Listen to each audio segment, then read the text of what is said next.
የገቢ ንግድ ወይም ኢምፖርት ስራ ጀምረው ሚሊዮነር መሆን ይፈልጋሉ? ወይስ ደግሞ ዶላር የለም፣ ቀረጡ ውድ ነው፣ ሰነዱ ይበዛል የሚሉ ወሬዎች በመስማት ፍርሃት ውስጥ ገብተዋል? ዛሬ ሁሉንም ምስጢሮች እናውጣለን። ከቻይና፣ ከአውሮፓ ወይም ከዱባይ ዕቃ ጭነው አዲስ አበባ ማጋዘኖ እስኪገባ ድረስ ያለውን እያንዳንዱን እርምጃ በዝርዝር እናያለን። ይህን ቪዲዮ ሳያዩ ወደ ገቢ ንግድ እንዳይገቡ።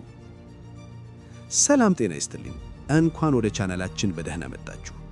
ዛሬ በኢትዮጵያ ውስጥ ትርፋማ ከሆኑ የሥራ ዘርፎች አንዱ ስለሆነው ስለ ገቢ ንግድ ኢምፖርት እንነጋገራለን።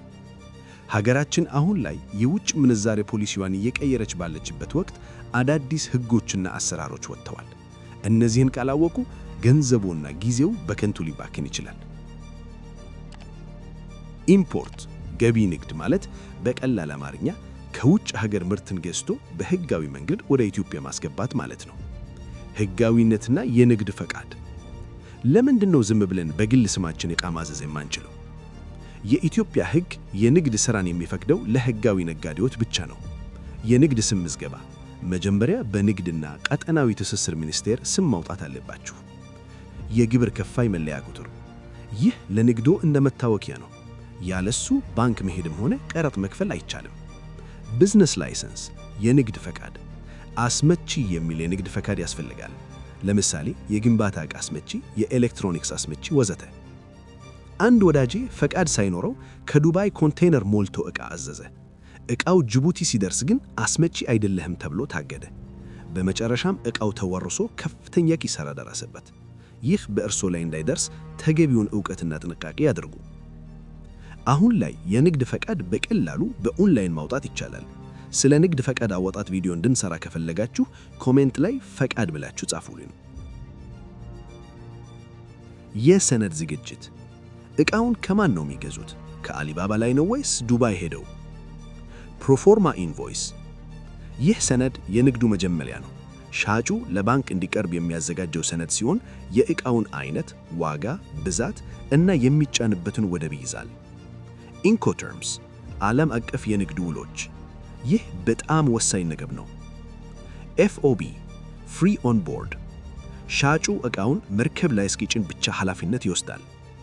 ሲአይኤፍ ኮስት ኢንሹራንስ ኤንድ ፍሬት፣ ሻጩ የትራንስፖርትና ኢንሹራንስ ወጪን ችሎ እስከ ጅቡቲ ያመጣሏል። ጀማሪ ከሆኑ በሲአይኤፍ ቢሰሩ ይመከራል፣ ምክንያቱም ትራንስፖርትን የመፈለግ ጣጣ አይኖርባችሁም። የባንክ ሂደትና የውጭ ምንዛሪ ምስጢር። በኢትዮጵያ ኢምፖርት ውስጥ ትልቁ ራስ ምታት ዶላር ማግኘት ነው። ኤልሲ ሌተር ኦፍ ክሬዲት፣ ባንኳችሁ ለውጭ ሀገሩ ሻጭ ዕቃውን ከላክ እኔ እከፍልሃለሁ የሚልባችሁ የዋስትና ደብዳቤ ነው። ፎሬክስ የውጭ ምንዛሪ፣ ባንክ ተሰልፋችሁ ዶላር ሲፈቀድላችሁ አፕሩቫል ኤልሲ ይከፈታል። ፍራንኮ ቫሉታ የራስዎ የውጭ ምንዛሬ ካለዎት ወይም በውጭ አገር ዘመድ ካለዎት ባንክ ሳይጠብቁ ዕቃ ማስገባት የሚችሉባቸው አዳዲስ መመሪያዎች ወጥተዋል። ከባንክ ሠራተኞች ጋር ጥሩ ግንኙነት መፍጠር ለሥራው ፍጥነት ይረዳል። እንዲሁም መረጃን በቀላሉ ማግኘት ይቻላል። ትራንስፖርት፣ ኢንሹራንስ እና ጭነት። ትራንዚት ዕቃችሁ በመርከብ ወይም በአውሮፕላን ጉዞ ይጀምራል። ቢል ኦፍ ሎዲንግ የጭነት ሰነድ።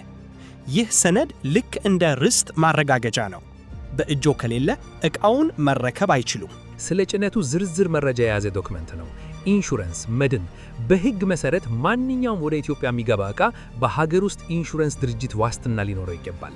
ፍሬት ፎርዋርደር የጭነት አስተላላፊ፣ ዕቃዎ ቻይና መጋዘን ተጭኖ ጅቡቲ እስኪደርስ ድረስ የሚከታተሉ ባለሙያዎች ናቸው። የጉምሩክ ቀረጥና ክሊራንስ።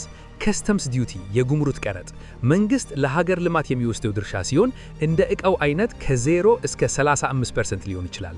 ተጨማሪ እሴት ታክስ 15% የሚጣል ታክስ ነው። ትራንዚተር በጉምሩክ ያለውን ጉዳዮች የሚጨርሱላችሁ ተወካይ ማለት ነው። ሰነድ አቀርበው ዕቃዎቹን ከወደብ የሚያስወጡ ባለሙያዎች ናቸው። ኢኤስደብሊው አሁን ላይ ሁሉንም ሰነድ በኢንተርኔት በማስገባት ሂደቱን ማፋጠን የሚያስችል ሲስተም ነው። እስከ አሁን ያነሳነውን ሐሳብ ለማጠቃለል ፈቃድ እናወጣለን፣ አቅራቢ እንፈልጋለን፣ ባንክ ሄደን ዶላር እናስፈቅዳለን፣ ዕቃውን አጓጉዘን እናስገባለን፣ ቃረት ከፍለን እናስወጣለን። ታዲያ ምን ትጠብቃላችሁ? ስጋቱ ሁሌም ይኖራል። ነገር ግን ዕውቀቱ ካላችሁ ስጋቱን ወደ ትርፍ መቀየር ይችላል። ኢትዮጵያ ሰፊ ገበያ ያላት ሀገር ናት። በትክክለኛው መንገድ ከሰሩ ውጤታማ መሆኑ አይቀሬ ነው። ይህ ቪዲዮ ጠቃሚ ሆኖ ካገኙት ላይክ በማድረግ ለሌሎች እንዲደርስ ያድርጉ። ለንግድ ሥራ ፍላጎት ላላቸው ጓደኞቻችሁ ሼር አድርጉት። ተጨማሪ ጥያቄ ካላችሁ ኮሜንት ላይ ጻፉልኝ። ለቻናላችን አዲስ ከሆኑ ሰብስክራይብ በማድረግ ቤተሰብ ይሁኑ። በቀጣይ ቪዲዮ እስከምንገናኝ ቻው።